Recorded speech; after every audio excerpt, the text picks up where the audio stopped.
Afinal, o que é Bolsonaro? Por que ele foi num ato em defesa do AI-5 no meio da pandemia? Por que ele continua estimulando as pessoas a saírem às ruas? Onde ele quer chegar? É isso que nós vamos conversar agora no nosso Café com Bolos. E aí, tem tempo para um cafezinho? Para fazer um bom café, meu bem. Tem gente que diz, ele é doido, ele é maluco, pode até ser, mas isso não explica as suas ações. Senão, ele não estaria lá. Ele tem uma estratégia, um objetivo, que fica cada dia mais claro. O que ele fez nesse domingo, defendendo o AI-5 e estimulando as pessoas a quebrarem o isolamento físico, não foi exatamente uma surpresa. Desde o dia 1º de janeiro de 2019, quando tomou posse, não passa um mês em que Bolsonaro não cria algum fato relacionado à ditadura. Já defendeu torturadores, brincou com vítimas do regime militar e comemorou o golpe de 64. O que ele tem feito é o que se chama, em linguagem militar, de aproximações sucessivas. Ele vai repetindo absurdos tantas vezes até virarem naturais. Aquilo que era impensável e uma barbaridade até ontem vira só mais uma fala do presidente. Mais do que palavras, ações. Bolsonaro humilha jornalistas e ataca a imprensa diariamente. Ele diz do assédio da jornalíssima dele, ela queria um furo, ela queria dar um furo a qualquer preço contra mim. Ele cria toda hora tensão com os outros poderes e ameaça a oposição e os movimentos sociais. Ele não aceita ninguém que pensa diferente. Ele quer governar sem nenhum limite, ou seja, ele quer uma ditadura. Se você fosse hoje o presidente da República, você fecharia o Congresso Nacional? Não há a menor dúvida, daria golpe no mesmo dia. No mesmo dia. Não funciona. E tenho certeza que pelo menos 90% da população ia fazer festa e bater palma, que não funciona. O Congresso hoje em dia não serve para nada, xará. Só vota o que o presidente quer. Se ele é a pessoa que decide, que manda, que tripudia em cima do Congresso, não deu logo um golpe, pô. Parte logo para a ditadura. Essas atitudes fizeram Bolsonaro perder parte do seu apoio social. Hoje, ele tem aprovação de mais ou menos 30%. Metade do que ele tinha quando entrou. Mas ele não governa para ter maioria. O que ele quer é radicalizar a sua minoria. Aqueles que são fanáticos e acreditam em todas as fake news que ele solta. Quer manter os pitbulls raivosos e mobilizados. E é isso que ele tem feito. Esse comportamento não é de quem quer governar democraticamente, mas de quem aposta num golpe. E para isso, precisa ter seu exército permanentemente mobilizado. No caso, um alto golpe, já que é ele que está na presidência. Isso é importante, sabe por quê? Porque ele falou disso hoje. Quando a frase que ele usou hoje, dizendo eu sou a Constituição, não sei o quê, é respondendo, apoiando, como é que eu vou dar golpe se eu sou o presidente? Só que é um alto golpe. O golpe é o que os militares fizeram. O João Goulart estava no poder. Era o Jango, o presidente eleito. Eles foram meter o tanque na rua, botaram o Jango num avião para o Uruguai e agora é nós. Esse é o golpe. O alto golpe o cara foi eleito. O Bolsonaro é o presidente. Ele está lá no Palácio do Planalto, esse momento, tal lá. Só que ele não quer ter nenhuma oposição.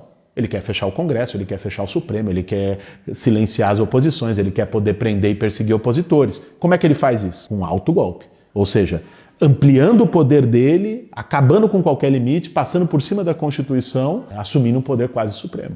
Outros presidentes já fizeram. Um caso muito famoso é o do Alberto Fujimori, no Peru, que mesmo sendo presidente, conseguiu o apoio dos militares para poder fechar o Congresso, controlar o judiciário e perseguir livremente os seus opositores. Não tem dúvidas de que esse é o caminho que o Bolsonaro quer. Aliás, nos seus 27 anos como deputado oportunista e improdutivo, ele fez a defesa, mais de uma vez, de que só a ditadura salvaria o Brasil. Mas para isso, ele precisa construir um clima favorável, um pretexto.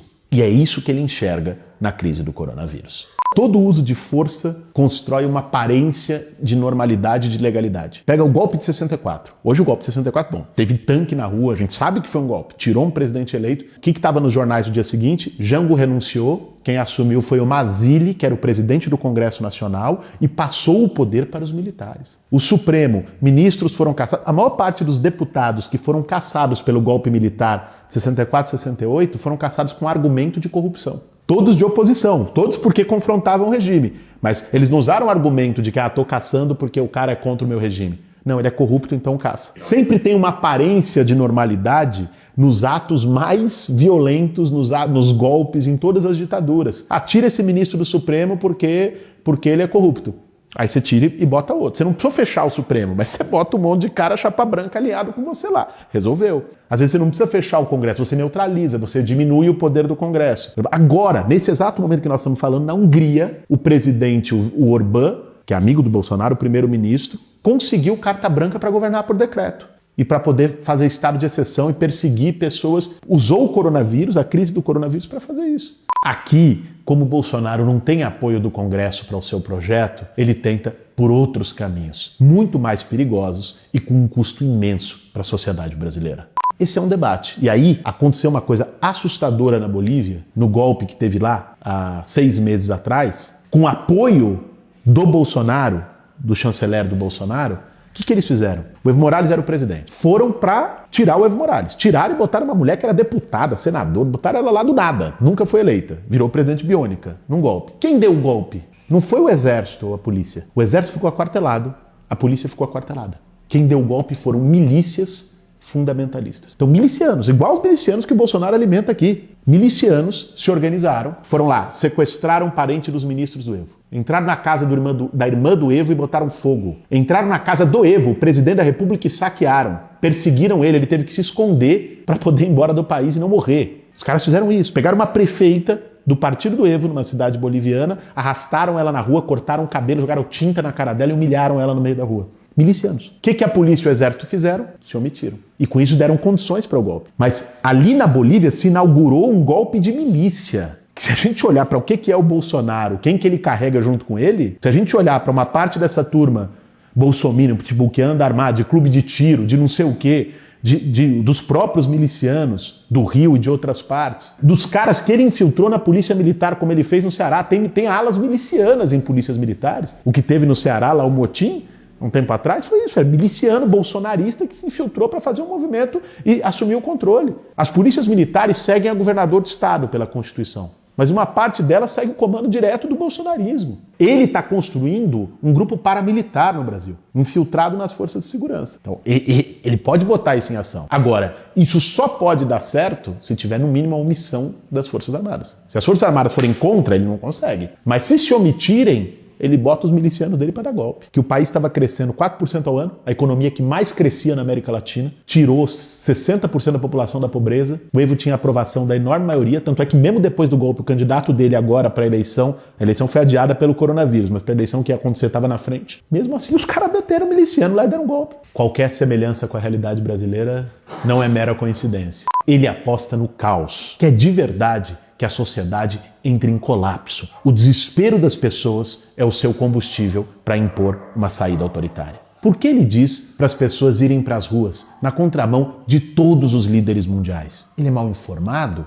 Mal assessorado? Pode até ser, mas tem estratégia nessa história. Ele sabe que o coronavírus vai ser devastador no Brasil. E sabe também que muita gente vai ficar desempregada. No mundo todo, a economia vai despencar. E aqui, a previsão de queda é entre 5% e 10%.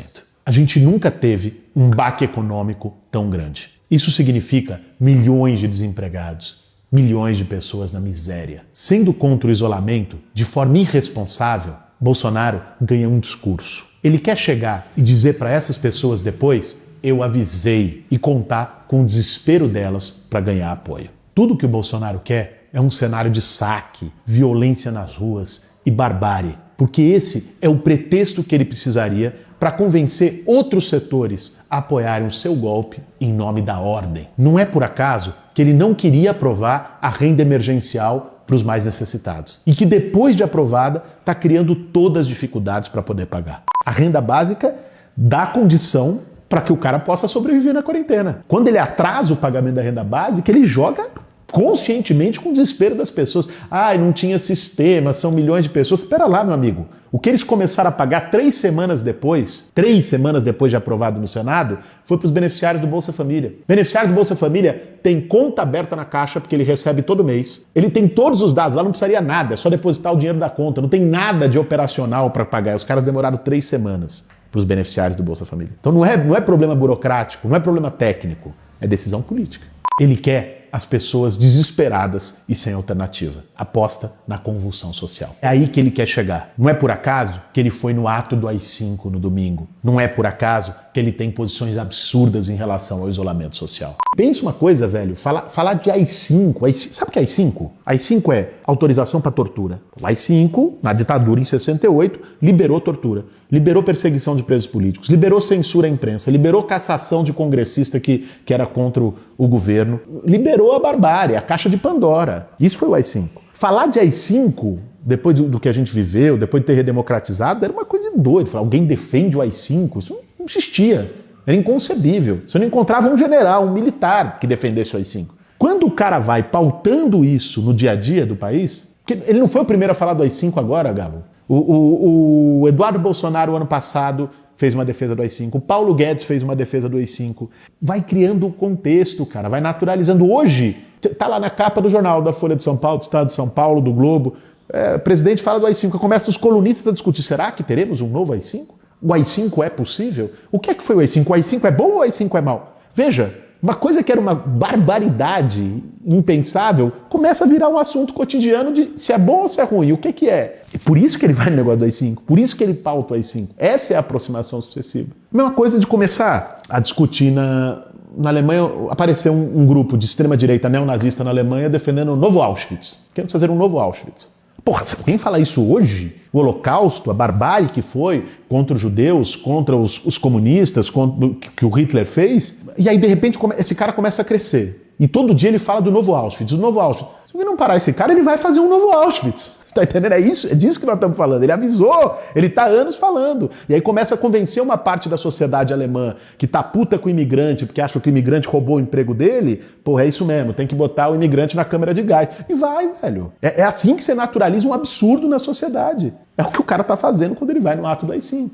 Agora, como evitar isso? Primeiro, Bolsonaro precisa do apoio dos militares para consumar essa estratégia. Se as Forças Armadas brasileiras seguirem a Constituição a qual elas juraram e não esse aprendiz de ditador, dificilmente ele vai ter força para avançar. Mas, acima de tudo, a sociedade precisa reagir e resistir. Não só a esquerda e os movimentos sociais. Nós estamos lutando contra o Bolsonaro desde o primeiro dia, em várias manifestações de rua e não apenas nas ruas. A gente entrou com ação no Tribunal Superior Eleitoral, pedindo a cassação da sua chapa por fake news e pelas fraudes eleitorais. A gente entrou com denúncia no Ministério Público Federal por crime contra a saúde pública e há várias ações de impeachment por crime de responsabilidade. Agora, sozinha, a esquerda não é suficiente. É preciso que mais gente entre nessa corrente em defesa da democracia. Entidades da sociedade civil, outras forças políticas e, acima de tudo, os cidadãos, a maioria do povo brasileiro. O risco está batendo a porta. É urgente uma união contra Bolsonaro e a favor do Brasil. Nesse momento, pelo coronavírus e pela nossa responsabilidade com a saúde pública, a gente não pode ir para as ruas. Mas se mobilize nas redes sociais, nos panelaços, assine o manifesto contra Bolsonaro e cobre seus representantes eleitos. É momento de conscientizar mais gente do risco que nós estamos vivendo. O coronavírus no Brasil tem um aliado, o bolsovírus, o vírus do autoritarismo. É isso aí, gente. Esse foi mais um Café com Bolos. Compartilhe esse vídeo, leve adiante essa mensagem. Nós estamos num momento muito difícil, mas um momento que exige da gente responsabilidade histórica e, acima de tudo, coragem para agir. Um abraço e até a próxima. Para fazer um bom café, meu bem.